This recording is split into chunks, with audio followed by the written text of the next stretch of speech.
बस एक यही बात तो है कि मैं हर रोज तुमसे कितना प्यार करती हूँ। कुछ और करने की जरूरत नहीं है मेरी बेगम।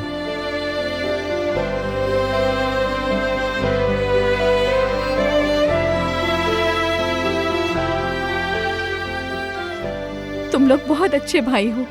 प्यारे तो नहीं पर हैंडसम कह सकती हैं आप। फातेह, तुम्हारा बहुत शुक्रिया। अरे इसमें शुक्रिया करने की क्या बात, इतना तो हमारा हक बनता है। शुक्रिया। उस रात जब तुम लोगों ने शादी की बात की थी,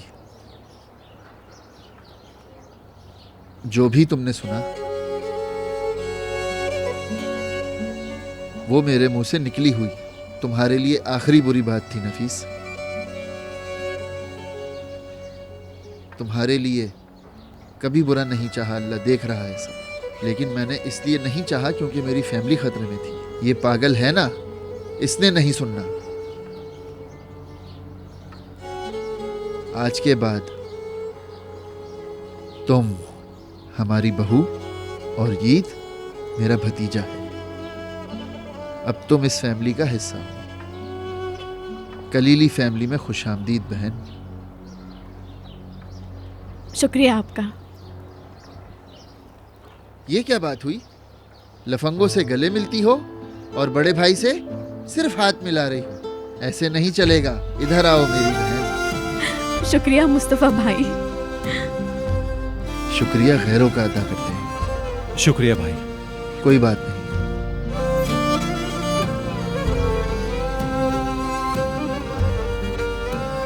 बेटा तुम लोग तैयारी करो, मुझे जरा काम है।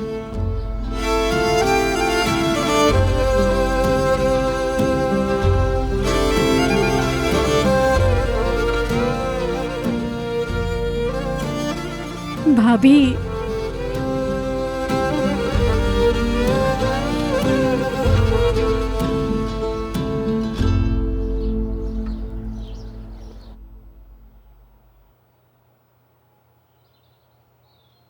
तुमने इस औरत को क्यों बचाया मुस्तफा? अम्मी, मैंने ताहिर से किया हुआ वादा पूरा किया है। क्या आपने कभी देखा है मुस्तफा ने अपना वादा पूरा ना किया हो? तुमने मुझे धोखा दिया। देखें अम्मी, हम जो कुछ भी कर लें, ताहिर नफीस को नहीं छोड़ सकता। आप भी जानती हैं। देखें अम्मी, कुछ घंटों में नफीस कलीली की बहू बन जाएगी। उसके बाद जो हैसियत आसिया की है, नफीस की भी वही होगी। याद रखें, अब से वो भी इस घर की बहू बन चुकी है। विदात हमारा पीछा नहीं छोड़ेगा। हमारे घर को हमसे ले लेगा, हमारा दिवालिया कर देगा। अल्लाह बहुत बड़ा है अम्मी।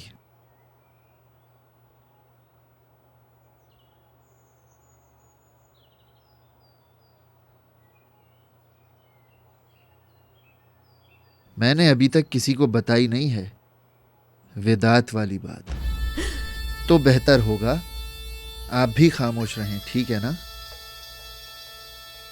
वरना ताहिर आपको आसानी से माफ नहीं करेगा।